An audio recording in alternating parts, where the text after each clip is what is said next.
In a prison, where an inmate named Red has been locked up after robbing a bank, he was sentenced to 5 years in prison. But just 2 years into his stint there, he received parole for showing good behavior, and the good news doesn't stop there. As soon as he got out of prison, he found his wife, Chloe, waiting for him outside to pick him up. Chloe is French, and their daughter, Beatrice, only wants to speak French after learning it from her Mexican nanny, Lolita. Even so, Red still tries to reconnect with Beatrice after he returns home. The scene then switches to an airport, where a Frenchman named Luke appears to be getting into a bit of trouble with an immigration officer. The problem was quickly resolved moments later. But had the officer known that he was a psychopathic hitman who had come to the United States to find his target, he certainly wouldn't have let him go, and people could easily notice his cruelty. To leave the airport, Luke would need a car, but instead of renting a car or taking a taxi, he went to the parking lot and tried to steal one of the cars there. The car's owner caught him in action and immediately tried to call the police to report a madman who wanted to steal his car. But before the phone could connect, Luke took out his knife and slit the poor man's throat. With no one in his way anymore,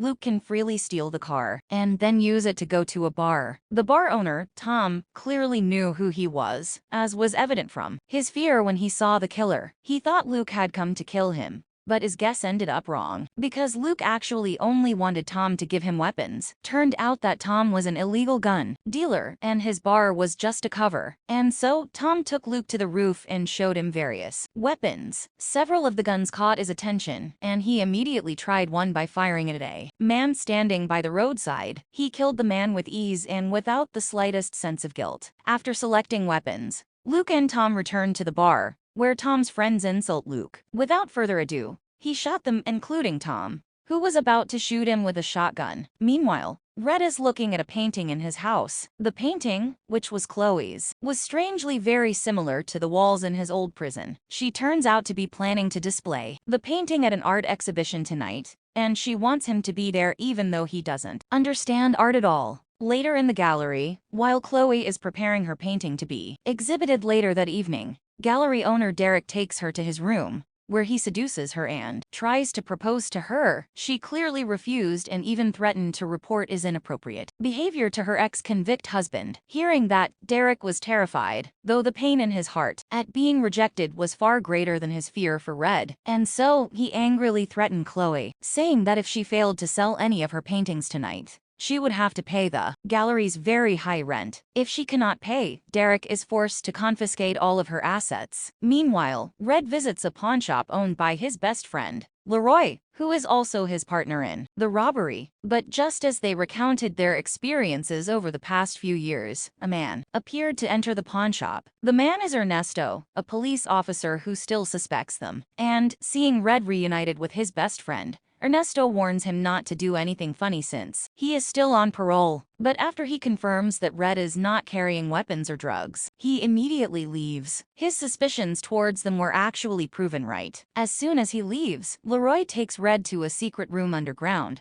where he wants to show him their loot, which he keeps in a safe identical to the one in the bank they robbed. Leroy then challenges Red to open the safe, intending to find out if he still has the skills to break into the safe. But he failed to do so. Being in prison made him forget how to break into a safe. But Leroy is sure that one day his skills will return as long as he works hard. For now, Leroy opened the safe with the key, revealing a pile of $600,000 worth of bonds inside. They plan to cash out their loot. But before that, Red wanted him to attend Chloe's art exhibition. Elsewhere, Luke stops his car after seeing another car that he is very interested in. He wanted to own the car and always got what he wanted. Evidently, he got the car after shooting the owner dead. But then, he drives the car recklessly, getting him stopped by the patrol police. Luke obediently pulled over and got out of the car before shooting at the policeman, who presumptuously tried to stop him. Later that night, Red and Leroy visited the exhibition of Chloe's paintings. And not only them,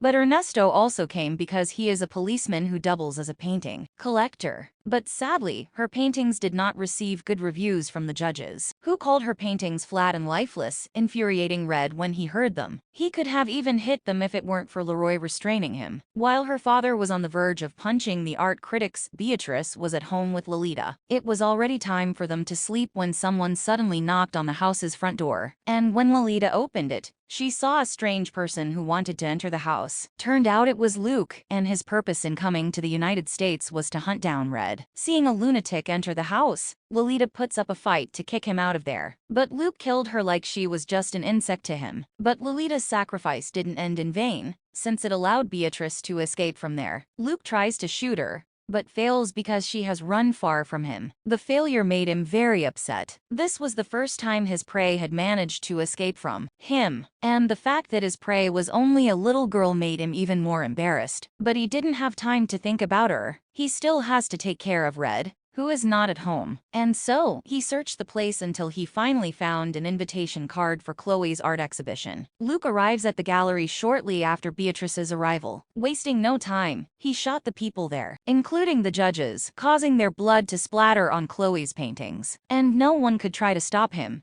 except for Ernesto, who did carry a gun with him. However, when a shootout occurred, Leroy was hit by a bullet which left him seriously injured. Before he loses consciousness, he gives the key to his safe to Red, who then rushes to save his family and takes them away from there. Unfortunately, Luke sees them fleeing in a car, and he immediately chases after them. In the car, Red explains to Chloe who Luke really is, and why he wants to kill him. He is the brother of Red's comrade, who died during a robbery, and blames him for his death. So, the main reason why Luke wants them dead is for revenge. Not only about Luke, but Red also tells Chloe about is loot worth $600,000. Much to Chloe's surprise. All this time, she thought the bonds had been destroyed. But now that she knows what really happened to the bonds, she asks Red to cash them later because that's the only thing that can save them from bankruptcy. After all, her art exhibition failed miserably because of Luke. And so, they drove towards the Leroy pawn shop. Red asked Chloe and Beatrice to wait for him in the car,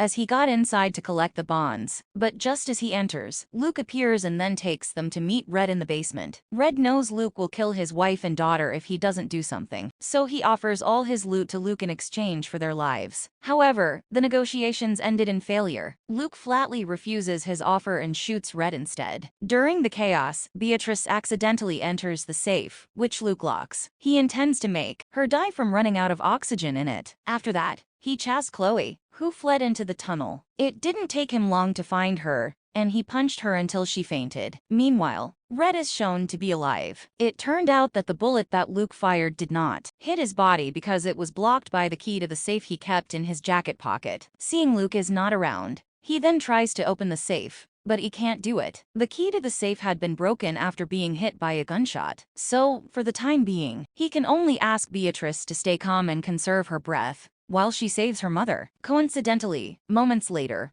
Luke returns and a scuffle ensues between him and Red. Eventually, Luke manages to corner and holds him at gunpoint. But at this moment, Ernesto arrives and, seeing Luke about to kill Red, shoots him multiple times. Realizing that he is about to die, Luke then takes out a pair of bombs, intending to blow up the pawn shop and everything in it. But the bombs didn't work well, so they could only destroy him and the bonds. But that doesn't make it all over. Red still has to save Beatrice, running out of oxygen. Luckily, despite being nervous at first, he can regain his skills after fully concentrating. He managed to open the safe and get her out of it. Ernesto decided to let Red go, seeing everything that had happened to the family in the last few hours and how happy they were after being reunited. He's going to pretend that Red had nothing to do with all the incidents that happened tonight. After all, his superiors would most likely give Ernesto a medal for stopping Luke. At the end of the film, Red and Chloe discuss at their house, wondering what they should do next after Chloe's art exhibition fails miserably and Red's stolen bonds catch fire. But soon,